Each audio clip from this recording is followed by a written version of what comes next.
প্রিয় শিক্ষার্থীবৃন্দ, অনলাইন ক্লাসে তোমাদের স্বাগত জানাচ্ছি। আমি কামরুন নাহার, প্রভাষক মার্কেটিং, সরকারি জিল্লুর রহমান মহিলা কলেজ। আজ আমি তোমাদের পড়াবো উৎপাদন ব্যবস্থাপনা ও বিপণন প্রথম পত্রের 3য় অধ্যায়। এই অধ্যায়ের নাম উৎপাদনের মাত্রা। এই অধ্যায় থেকে আজ আমি আলোচনা করব উৎপাদন মাত্রা কাকে বলে, উৎপাদন মাত্রার গুরুত্ব, মাত্রাজনিত ব্যয় সংকোচ ধারণা। প্রথমে আমি আলোচনা করছি উৎপাদন মাত্রা কাকে বলে। উৎপাদন মাত্রা হচ্ছে কোন উৎপাদনকারী প্রতিষ্ঠান কতটুকু পরিমাণে বা কি আয়তনে উৎপাদন করে। কম পরিমাণে উৎপাদন করা মানে হচ্ছে উৎপাদনের মাত্রা নিম্ন, আর বেশি পরিমাণে উৎপাদন হচ্ছে উৎপাদনের মাত্রা উচ্চ। তাহলে আমরা বলতে পারি উৎপাদন মাত্রা হচ্ছে বিদ্যমান সুযোগ সুবিধা ব্যবহার করে একটি প্রতিষ্ঠান যে পরিমাণ পণ্য ও সেবা উৎপাদন করে তার পরিমাণ বা সংখ্যা। অর্থাৎ একটা প্রতিষ্ঠান যে পরিমাণ পণ্য বা সেবা উৎপাদন করতে পারে তার পরিমাণ বা সংখ্যাই হচ্ছে উৎপাদন মাত্রা। উৎপাদন মাত্রার সবচেয়ে গুরুত্বপূর্ণ দিক হচ্ছে উৎপাদন মাত্রা বৃদ্ধির সাথে সাথে গড় উৎপাদন ব্যয় কমতে থাকে। ক্ষুদ্র আয়তনে উৎপাদনের ক্ষেত্রে এই সুবিধাটা পাওয়া যায় না। এখন আমি আলোচনা করব উৎপাদন মাত্রার গুরুত্ব। উৎপাদন মাত্রার গুরুত্বের প্রথমে হচ্ছে সমবিবাদ। বৃহদায়তন প্রতিষ্ঠান উৎপাদন প্রক্রিয়াকে ক্ষুদ্র ক্ষুদ্র অংশে বিভক্ত করে শ্রমিকদের ক্ষমতা অনুযায়ী কাজ বন্টন করে। এতে শ্রমিক ওই বিশেষ কাজে দক্ষ হয়ে ওঠে যা তার উৎপাদনশীলতা বৃদ্ধি করে। 2 নম্বর গুরুত্ব হচ্ছে ক্রয় এবং বিক্রয়ে মিতব্যয়িতা। কাঁচামাল, যন্ত্রপাতি, যন্ত্রাংশ প্রভৃতি ক্রয় করার সময় বৃহদায়তন উৎপাদনের ক্ষেত্রে একসাথে বেশি পরিমাণে কেনে বলে একক প্রতি ক্রয় মূল্য কম করে। আবার পণ্য বিক্রয়ের সময় একক প্রতি মুনাফা কম করে বিক্রয় বাড়াতে পারে, যা মোট বিক্রয় মুনাফা বৃদ্ধি করে। 3 নম্বর হচ্ছে যন্ত্রপাতির দক্ষ ব্যবহার। উৎপাদনের মাত্রা বৃদ্ধি করা গেলে সাধারণত যন্ত্রপাতি অব্যবহৃত থাকে না। এতে যন্ত্রপাতির পূর্ণ ক্ষমতা ব্যবহার করা যায়। ক্ষুদ্র ও মাঝারি মাত্রার উৎপাদনকারী প্রতিষ্ঠান অনেক সময় যন্ত্রপাতির পরিপূর্ণ ব্যবহার করতে পারে না। 4 নম্বর হচ্ছে স্থায়ী ব্যয় মিতব্যয়িতা। উৎপাদন বেশি হলে একক প্রতি স্থায়ী ব্যয় কম হয়। যেমন একজন ব্যবস্থাপকের বেতন 50,000 টাকা। এখন উৎপাদন কম বেশি যাই হোক, ব্যবস্থাপককে একই বেতন দিতে হবে। 5 নম্বর হচ্ছে উপজাত দ্রব্যের ব্যবহার। উপজাত দ্রব্য হচ্ছে যে প্রধান পণ্যটা তৈরির পরে যে উচ্ছিষ্ট পণ্য থাকে সেটা হচ্ছে উপজাত দ্রব্য। বৃহদায়তন উৎপাদনের ক্ষেত্রে প্রচুর পরিমাণে উপজাত দ্রব্য সৃষ্টি হয়। এই উপজাত দ্রব্যকে প্রক্রিয়াকরণ করে চূড়ান্ত কোনো পণ্য তৈরি করা যায়। এতে উপজাত দ্রব্য অপচয়ের পরিবর্তে কাঁচামাল হিসাবে ব্যবহৃত হয়। 6 নম্বর হচ্ছে গবেষণা ও উন্নয়ন। পণ্যের মান উন্নয়ন, নতুন পণ্য উদ্ভাবন প্রভৃতির জন্য গবেষণা প্রয়োজন। গবেষণা কার্যক্রম পরিচালনার জন্য প্রচুর অর্থের দরকার হয়। ক্ষুদ্র প্রতিষ্ঠানের পক্ষে এটি করা সম্ভব হয় না। বৃহদায়তন উৎপাদনকারী প্রতিষ্ঠান গবেষণা পরিচালনা করার মাধ্যমে গবেষণার সুফল ভোগ করতে পারে।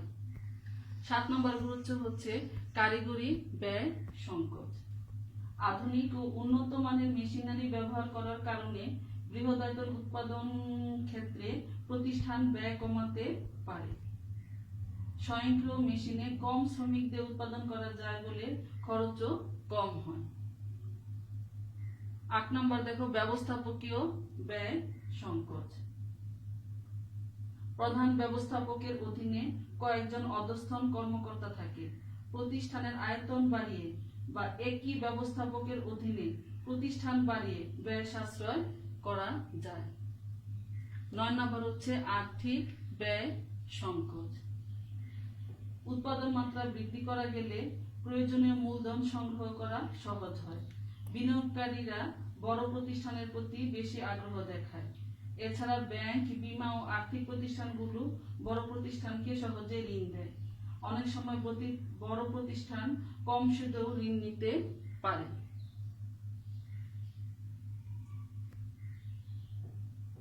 10 নম্বর হচ্ছে ঝুঁকি হ্রাস। বৈচিত্র্যময় পণ্য উৎপাদনের মাধ্যমে বৃহদায়তন প্রতিষ্ঠান ঝুঁকি হ্রাস করতে পারে। এতে এক পণ্যে লোকসান হলেও অন্য পণ্য দিয়ে তা পুষিয়ে নেওয়া যায়। 11 নম্বর হচ্ছে কর্মসংস্থান। উৎপাদন বেশি হলে কর্মসংস্থানের সুযোগ বেশি হয়। একটা বৃহৎ শিল্প প্রতিষ্ঠানে কয়েক হাজার শ্রমিক কাজ করতে পারে। তাই সমাজে কর্মসংস্থান সৃষ্টিতে উৎপাদনের মাত্রা বৃদ্ধি গুরুত্বপূর্ণ ভূমিকা পালন করে।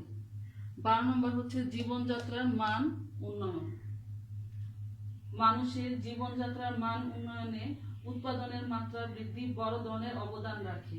যেমন বৃহদায়তন উৎপাদনের ফলে একক প্রতি ব্যয় কমে।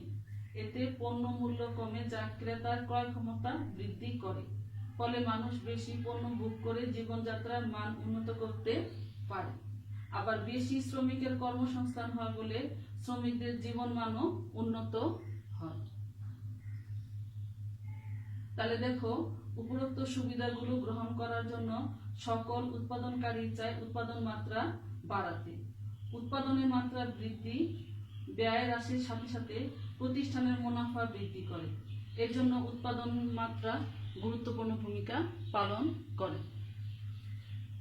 এখন আমি আলোচনা করব মাত্রাজনিত ব্যয় সংকোচ ধারণা।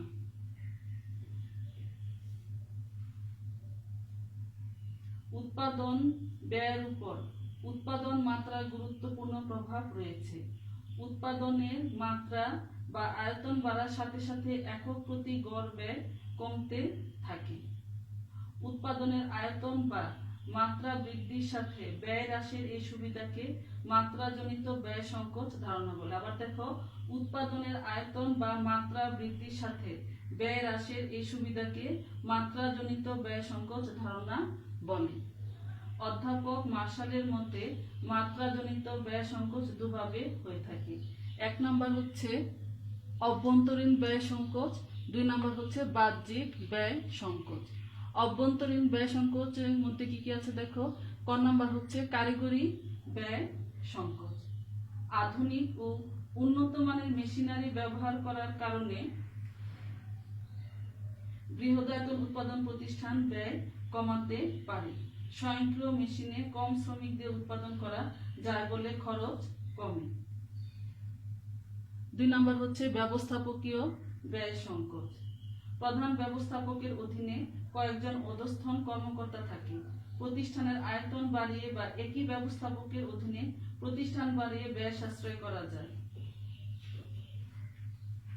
3 নম্বর হচ্ছে বাণিজ্যিক ব্যয় সংকোচ। কাঁচামাল, যন্ত্রপাতি, যন্ত্রাংশ প্রভৃতি ক্রয় করার সময় বৃহদায়তন উৎপাদনের ক্ষেত্রে একসাথে বেশি পরিমাণ কেনে বলে একক প্রতি ক্রয় মূল্য কম করে। আবার দেখো, কাঁচামাল, যন্ত্রপাতি, যন্ত্রাংশ প্রভৃতি ক্রয় করার সময় বৃহদায়তন উৎপাদনের ক্ষেত্রে একসাথে বেশি পরিমাণে কেনে বলে একক প্রতি ক্রয় মূল্য কম করে। আবার পণ্য বিক্রয়ের সময় একক প্রতি মুনাফা কম করে বিক্রয় বাড়াতে পারে, যা মোট বিক্রয় মুনাফা বৃদ্ধি করে। 4 নম্বর দেখো আর্থিক ব্যয় সংকোচ। বৃহদায়তন প্রতিষ্ঠান সহজে প্রয়োজনীয় মূলধন সংগ্রহ করতে পারে। বিনিয়োগকারীরা বড় বড় প্রতিষ্ঠানের প্রতি বেশি আগ্রহ দেখায়। এছাড়া ব্যাংক, বীমা ও আর্থিক প্রতিষ্ঠানগুলো বড় প্রতিষ্ঠানকে সহজে ঋণ দেয়। অনেক সময় বড় প্রতিষ্ঠান কম সুদেও ঋণ নিতে পারে। তারপরে হচ্ছে দেখো শ্রম বিভাগের সুবিধা। বৃহদায়তন প্রতিষ্ঠান উৎপাদন প্রক্রিয়াকে ক্ষুদ্র ক্ষুদ্র অংশে বিভক্ত করে শ্রমিকদের ক্ষমতা অনুযায়ী কাজ বন্টন করে। এতে শ্রমিক ওই বিশেষ কাজে দক্ষ হয়ে ওঠে, যা তার উৎপাদনশীলতা বৃদ্ধি করে। হচ্ছে উপজাত দ্রব্যের ব্যবহার। বৃহদায়তন প্রতিষ্ঠান প্রচুর পরিমাণ উপজাত দ্রব্য সৃষ্টি করে। এই উপজাত দ্রব্যকে প্রক্রিয়াকরণ করে চূড়ান্ত কোনো পণ্য তৈরি করা যায়। এতে উপজাত দ্রব্য অপচয়ের পরিবর্তে কাঁচামাল হিসাবে ব্যবহৃত হয়। ছ হচ্ছে ঝুঁকি হ্রাস। বৈচিত্র্যময় পণ্য উৎপাদনের মাধ্যমে বৃহদায়তন প্রতিষ্ঠান ঝুঁকি হ্রাস করতে পারে। এতে এক পণ্যে লোকসান হলে অন্য পণ্য দিয়ে তা পুষিয়ে নেওয়া যায়। এখন আমি আলোচনা করব বাহ্যিক ব্যয় সংকোচ। সমগ্র শিল্পের সম্প্রসারণের ফলে প্রতিটি শিল্প প্রতিষ্ঠান সুবিধা ভোগ করে, যেমন সস্তায় কাঁচামাল প্রাপ্তি, পরিবহন ব্যবস্থার উন্নয়ন, সহজলভ্য ঋণ প্রভৃতি। এতে প্রতিষ্ঠানের ব্যয় হ্রাস পায়। প্রতিষ্ঠানের বাহিরের পরিবর্তনের কারণে ব্যয় যে কমে যায় একে বাহ্যিক ব্যয় সংকোচ বলে। বিভিন্নভাবে বাহ্যিক ব্যয় সংকোচ হয়, যেমন 1 নম্বর কেন্দ্রীয়করণ ব্যয় সংকোচ। এক স্থানে অনেকগুলো শিল্প গড়ে উঠলে কিছু সুবিধা পাওয়া যায়, যেমন দক্ষ শ্রমিকের সহজলভ্যতা, পরিবহন ব্যয় হ্রাস, সহজ শর্তে ঋণ প্রভৃতি। এ সকল সুবিধা ব্যবহার করে প্রতিষ্ঠান উৎপাদন ব্যয় কমাতে পারে। খ নম্বর হচ্ছে তথ্যগত ব্যয় সংকোচ। এক স্থানে শিল্পগুলো কেন্দ্রীভূত থাকে বলে সবার আলাদাভাবে গবেষণা করার দরকার হয় না। কেন্দ্রীয়ভাবে গবেষণা করা হয় এবং সে গবেষণা তথ্য সবাই ব্যবহার করে। এতে গবেষণা ব্যয় সাশ্রয় হয়, অর্থাৎ এতে কম ব্যয়ে আমরা গবেষণা সুবিধাটা পেতে পারি। গ হচ্ছে খণ্ডিতকরণজনিত ব্যয় সংকোচ। কারখানার আয়তন বড় হলে উৎপাদন প্রক্রিয়া খণ্ডিতকরণ করে ব্যয় সংকোচ করা যায়। এতে উৎপাদন প্রক্রিয়াকে ক্ষুদ্র ক্ষুদ্র অংশে ভাগ করা হয় এবং কিছু কাজ বিশেষায়িত প্রতিষ্ঠান দ্বারা সম্পাদন করা যায়। এতে ব্যয় হ্রাস পায়। তাই উৎপাদনের মাত্রা বৃদ্ধি করে প্রতিষ্ঠান এই দুই ধরনের সুবিধা ভোগ করতে পারে। উৎপাদনের মাত্রা বৃদ্ধি করে প্রতিষ্ঠান কি সুবিধা পায়? এক হচ্ছে অভ্যন্তরীণ ব্যয় সংকোচ, 2 হচ্ছে বাহ্যিক ব্যয় সংকোচ। তাহলে দেখো যে তোমরা বাসায় এই বিষয়গুলো ভালো করে দেখবা, তাহলে তোমাদের বিষয়গুলো আরো পরিষ্কার হবে। আশা করি তোমরা আজকে আমার ক্লাসটি ভালোভাবে বুঝতে পেরেছো। আজকের মতো আমি এখানেই ক্লাস শেষ করছি। তোমরা সবাই ভালো থেকো, নিরাপদে থেকো। আল্লাহ হাফেজ।